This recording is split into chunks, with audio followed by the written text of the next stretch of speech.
Joshua Sharpe is a reporter and editor whose work has helped exonerate two innocent people sentenced to life in prison.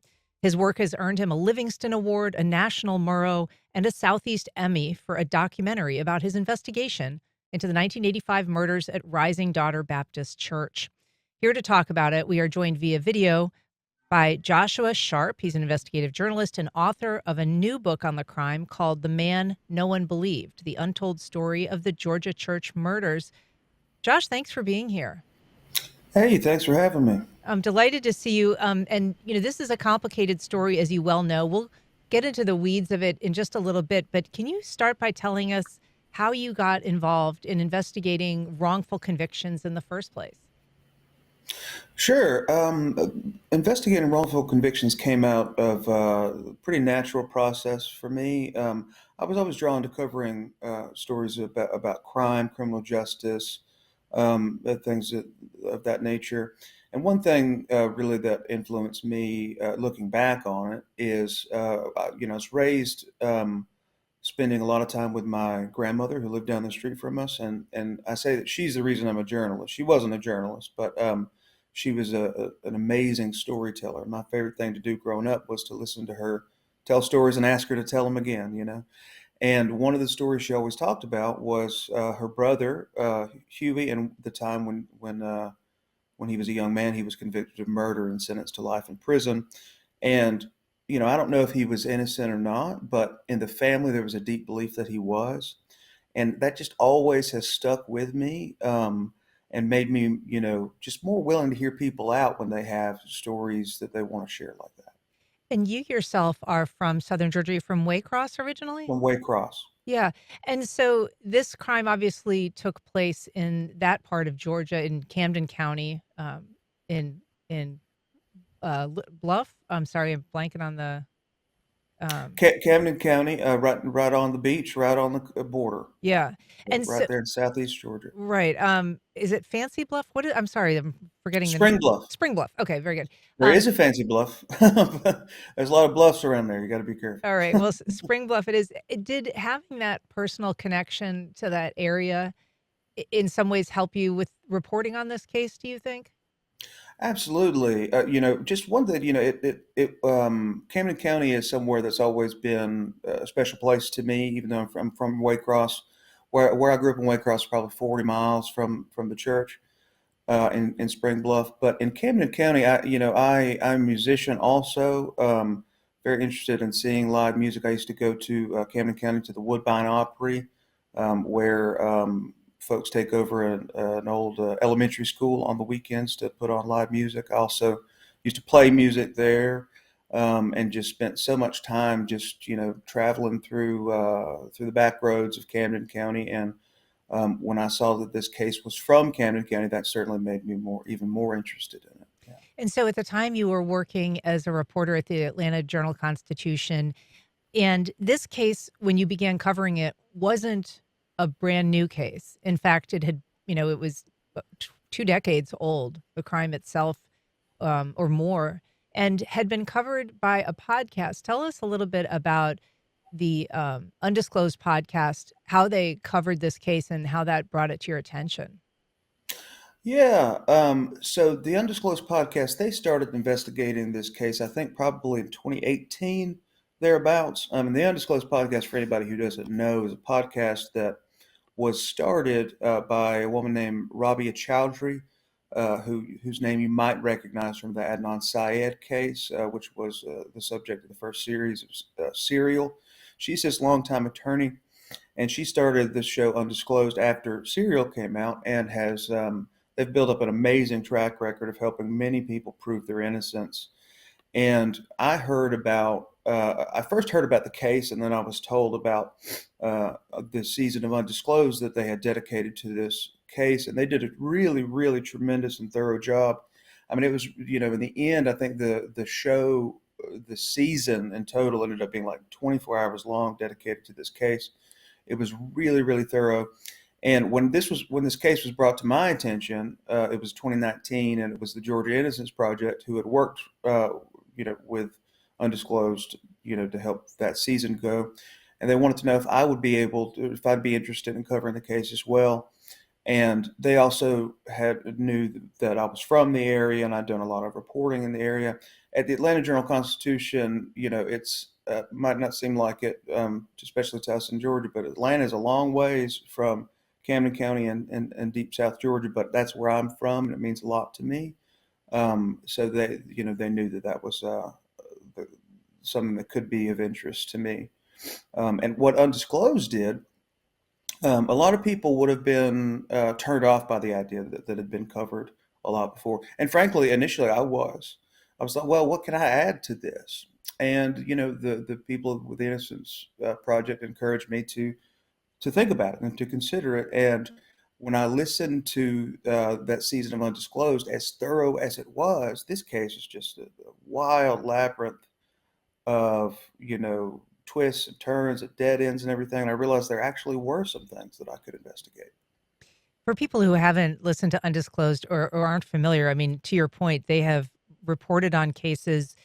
Out of like the 27 that they've investigated, there have been 13 exonerations, a couple stays of execution, sentence commutations. So they really have had an impact. But what is so Yeah. surprising is that, despite all of the work that they did on this, once you began working on the case yourself and looking into what was available and particularly the alibi of the man who is currently charged with the crime, it really was only about 2 weeks before you kind of broke this case wide open. You could say that, sure. Now, but the the caveat I would first say is, without Undisclosed, how long would it have taken me, right? Because that show was, it was not just a show to me. This was material. This was investigative evidence that they had uncovered. They had talked to, if I say I want to talk to Tommy Jacobs, who's the person I'm making up, about what he remembers. Well, Undisclosed happens to have an interview with him, and they know everything. So I was able to really focus my reporting on the places where there were, possible threads still to pull at. Because boy, had they been pulling a lot of threads. But it ended up being tremendously helpful because it told me I really need to focus on where there are big unanswered questions. And one place there was a big unanswered question was this guy, Erik Sparre, who had been a suspect in 1986. And then he was accused at the time of bragging, saying that he had committed the murders. And this was allegedly on tape at the time. The police found out about it, but then they dropped him as a suspect because it turned out that he had an alibi. Now, one really interesting thing happened 10 years or more than 10 years after he was first a suspect.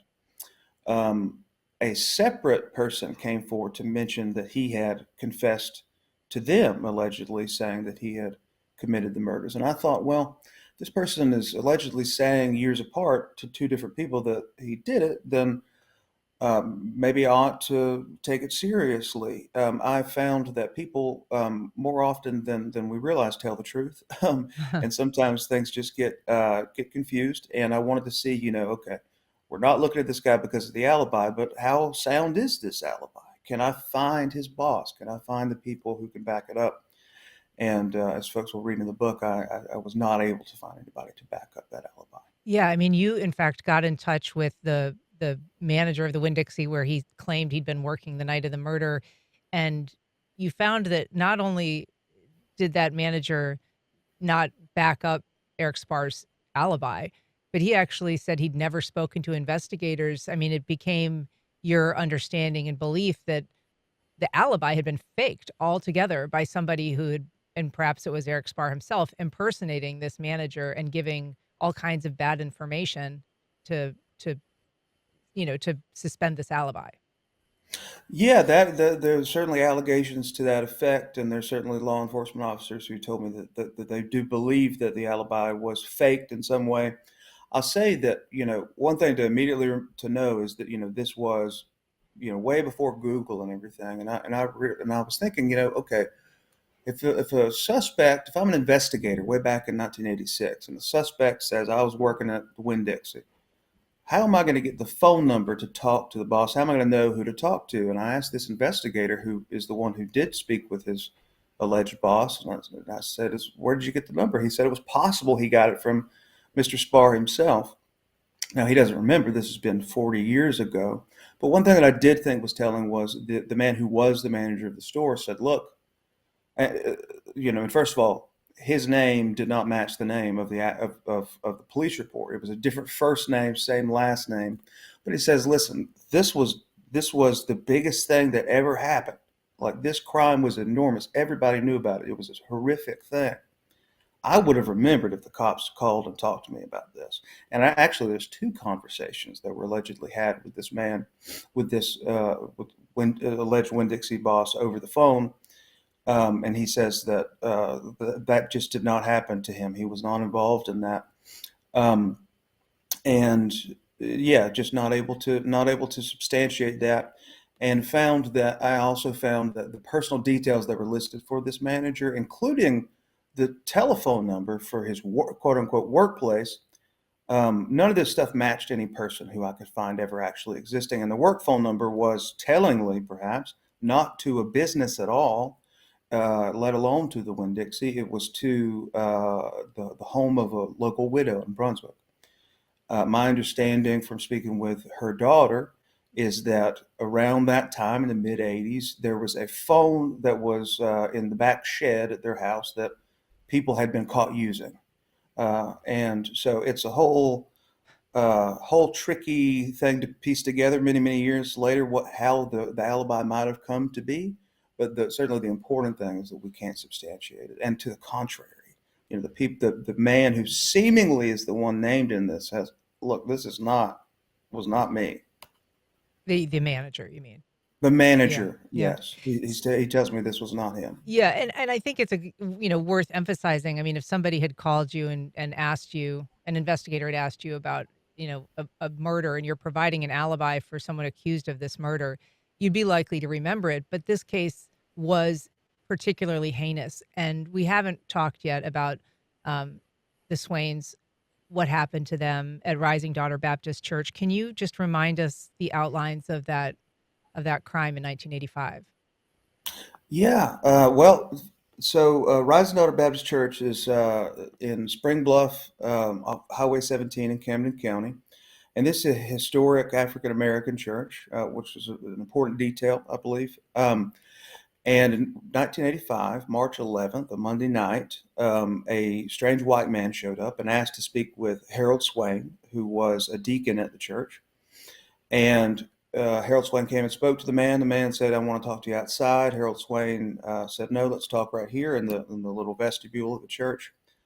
This was a Monday night, as I said, and there was a mission department meeting as well as a Bible study going on. There were congregants inside in a different room than they were in the sanctuary. Mr. Swain and this man were in the vestibule. The congregants then hear a commotion, then they hear gunshots. Harold Swain's wife, who is in the sanctuary, is terrified and comes running to her husband's aid in the vestibule. The moment she opens the door, though, she's shot in the chest, and both of them fall dead there in the vestibule. It is When really one of the most horrific crimes that I've ever covered, and I've covered many, many crimes, and this is definitely one of the most shocking. the fact that it is a brutal murder that occurred inside a church, and a historic Black church, certainly would carry echoes today of what happened at Mother Emanuel a decade ago in Charleston, where a white supremacist went and murdered congregants there for a Bible study, much as these folks were gathered for a Bible Right. study. Did it carry any of that with you when you were reporting on this case? Yeah, absolutely. Just one small thing, Erik. So I'm Joshua Sharpe. I think I just Um, called you Erik. Sorry about yeah, that, it's Josh. okay. It happens. But it's okay. Yeah. So the Mother Emanuel shooting is something that I immediately thought of when I started looking into this case, because the dynamics of it. A strange white man shows up at a Black church during Bible study, and people end up dead. But there's a key difference, and Dylan Roof in South Carolina, in Charleston, was very vocal about why he had done what he had done, and he had writings about this, and even behaved really powerful, or really he was very vehement in his actions and why he had done things. In this case, there was all sorts of motives that were floated around, and there was no manifesto. There was no big proclamation about what happened. But I certainly did consider racism as a possible factor here, because we're in the Deep South, and we're talking about 1985, a time that was very close, not very far at all removed from the civil rights era, and some people would say it was still going on in earnest. And at this church, Rising Daughter Baptist Church, the NAACP, the local NAACP, met there for many years, including up to then. So I didn't know if the crimes in Charleston and Spring Bluff had racism in common or not, but I knew it was something I needed to take seriously and look at. So while all of this is happening, I mean, you're reporting on it, you're finding a new suspect, you're helping investigators, you locate the person who's now charged. But while all of this is happening, there's actually a man who's serving, 2 life sentences in prison. He's been wrongfully convicted for the crime, Dennis Perry. Um, and so the reason that the Georgia Innocence Project was involved in this was because this was a case that they had taken. They believed he was actually innocent of this crime. And because of the work that you did, they were also able to exonerate him. Tell us what it was that helped get Dennis Perry out of prison, and how your ability to connect them to the suspect helped change the trajectory of his life. Yeah, so I'll first say with the evidence that helped exonerate Dennis Perry, some of it was found by undisclosed. Certainly, they had done a tremendous job of going over the original evidence and seeing what does it actually say. And I'll say the more I investigate a lot of wrongful convictions nowadays, and the more I've looked at these cases, I've realized that a good place to start is, what was the story they were telling? What was the story that the state and the police were telling about this crime when the conviction happened? And the story that was told about Dennis Perry when he was convicted in 2003 was that he had some sort of very minor argument with Harold Swain, and planned to kill him because of that. And I looked at the source of that information. It was someone who had a very, very tragic life and had been through a lot of terrible things, and people who knew her said she had lost touch with reality. There was also a secret reward. She was secretly paid $12,000 for her testimony that was hidden from the defense. And that's a huge, huge deal that undisclosed was able to uncover. And then when I started looking into the case, I found more evidence that Erik Sparre had been telling people that he had committed this crime. I also looked into his history with local police and spoke with many people who knew him, and was told that he was somebody who I should take seriously as a suspect for this. And the more information that I found out, and as I was asking my sources for comment, what they made of it, the Georgia Innocence Project decided to do a DNA test, and they were able to get what is called a mitochondrial DNA match to evidence left at the crime scene. Mitochondrial DNA comes from your mother's line, and his mother gave a hair sample to test against hairs that were found at the crime scene, and they were a match to Mr. Sparre. And that once that happened, kind of the floodgates were open. Pretty soon thereafter, I'll say after about a month of doing nothing with it, the local district attorney, Jackie Johnson at the time in Brunswick, asked the Georgia Bureau of Investigation to reopen their investigation into the church murders. And I'll say this is a really, really extraordinary thing that happened there.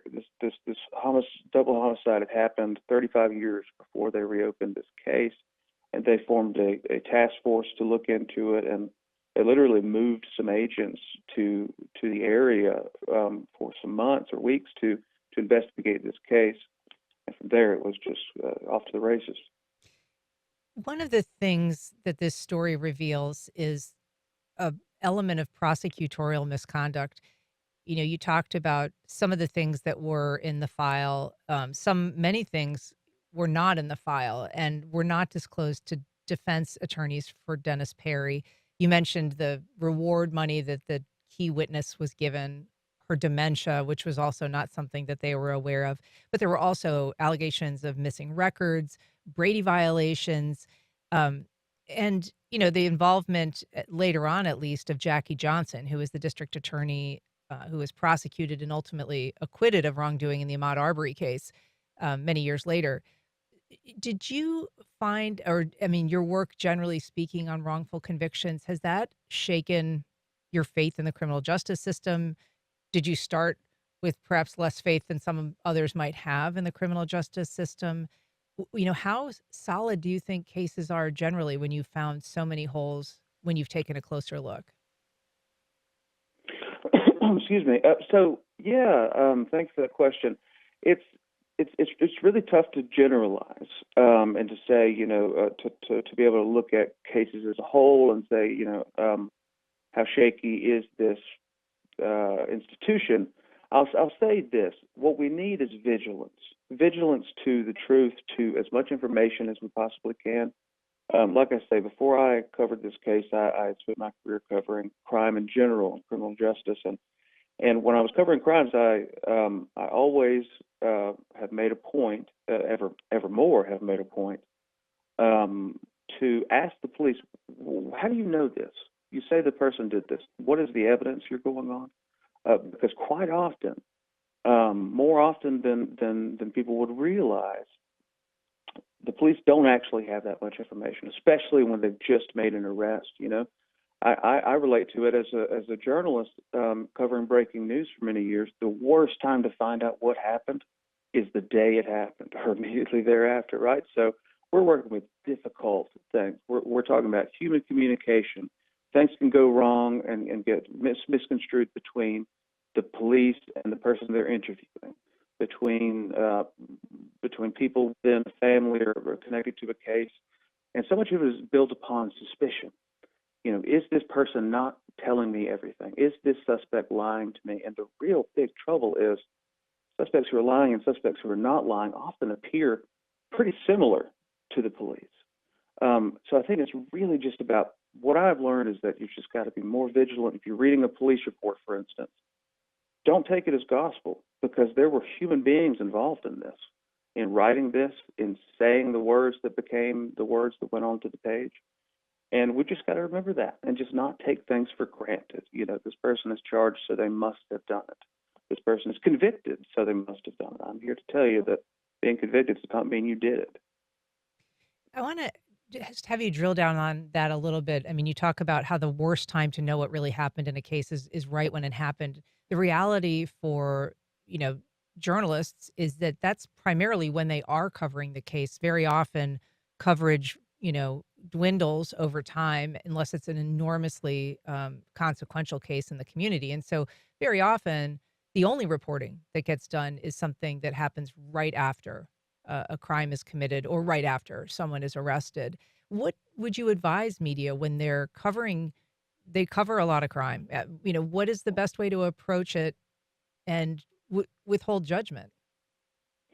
Yeah. So for me, I'll say, I don't mean to say that this isn't difficult or anything. It is very difficult to cover crime, especially in a breaking news scenario. But the thing that I would just say is, take it really, really seriously, and remember that everybody, no matter what anybody is saying about the people you're writing about, they're real people. They've got a mama, maybe. They've got people who care about them. They may be terribly misunderstood. Or they could be understood perfectly. We just don't know. And in the early days, you just need to put it that way. I think it's should become more common for journalists to express, here's what we don't know.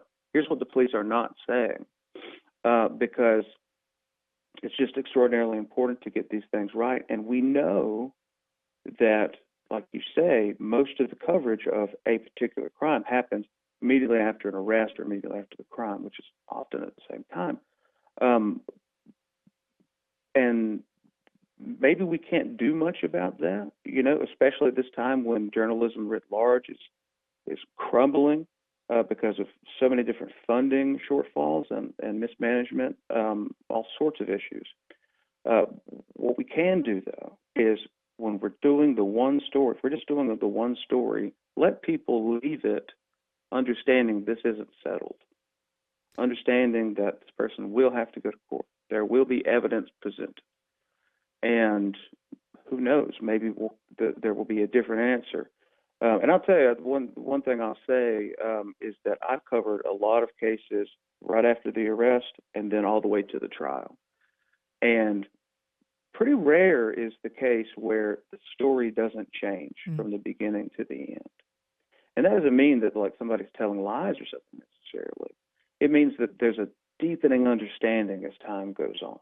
And we need to let our viewers, our listeners, our readers know that there may be a huge development of the understanding of this thing we're covering in the months to come. And right now it's still early. So your book is called The Man No One Believed, The Untold Story of the Georgia Church Murders. Of course, this was a case you covered for the Atlanta Journal-Constitution.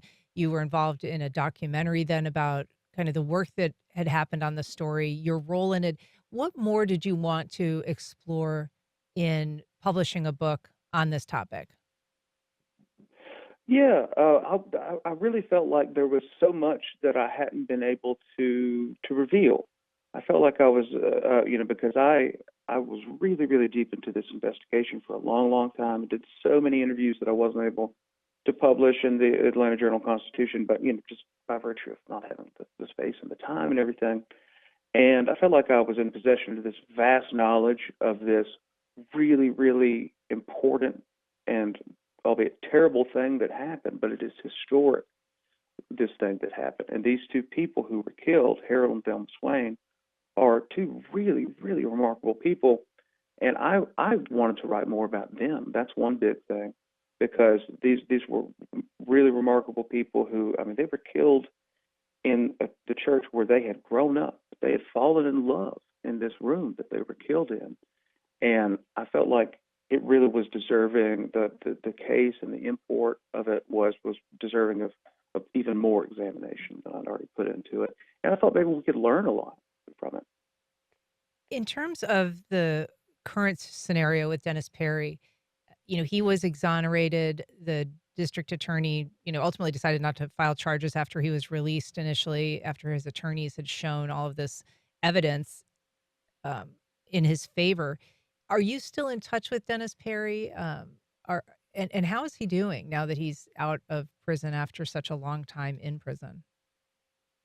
Yes, I'm still in touch with him. He's Dennis is a really nice person and a really warm person as well. So he makes sure to keep in touch with people. But he's doing well. He's doing well. He married his wife Brenda, who they had, they've been married, but they're now finally together.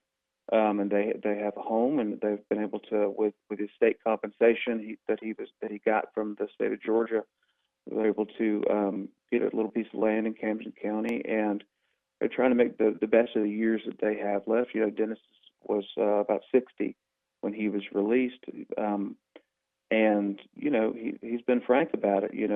I've lost a lot of my life, and he intends to make the most of it, to feel as good as he can and to share his story. He'll stop people on the street and tell them his story because he thinks it's important and he wants to tell it. And I think it's wonderful. The aftermath of this story is still sort of unfolding. It was in December 2024 that prosecutors charged the man whose alibi you helped show was not a strong alibi, Erik Sparre. And so he's currently, I guess, going to trial this fall. Is that right? Is that something that you're going to continue to cover? Yes. So his trial date is coming up in October. He asked for a speedy trial. That's why it's happening more quickly than normal. I will definitely be following it, covering it. I'm not quite sure exactly what form it'll take. If I'll be publishing an article or who knows exactly. But I will be glued to it. You can believe that. In terms of the other work that you've done, I mean, you're now in Detroit. You've done work for the Michigan Innocence Clinic, and you've done work kind of as a researcher into potential wrongful convictions. Do you have advice for people when you are working with them on a case, or if they're starting to look into a case themselves, of what you look most closely at? Are you looking for things that are in the case file? Are you looking for things that are not in the case file that you would expect to be there, evidence of some kind? How do you sort of begin peeling away at a case people have questions about? Yeah, this is sort of I sort of alluded to this earlier. I first look at what is the story? What is the story that was told to the jury about this person who was convicted? And, then I ask myself, okay, the people who know this person, what do they think about that story? Does that sound like something that they could have possibly done? Or does it sound like suddenly they had a fit and behaved how they've never behaved before? Or are there discrepancies between this person's statement and that person's statement? And in terms of what's in the file, what's not in the file, you never know what may be missing from a file. But what I always do look for is what are the traces in here? What are the little threads in this file that were never quite pulled far enough? Who? So the police, it says, for instance, in a report, tried to speak with Tammy, and they couldn't get Tammy. They tried Tammy again. They couldn't get her. Okay, well, it's been 10 years. Maybe Tammy will talk to me. Bingo, we've got new information, So you just got to look at, what was done, what was thought about being done, that sort of thing.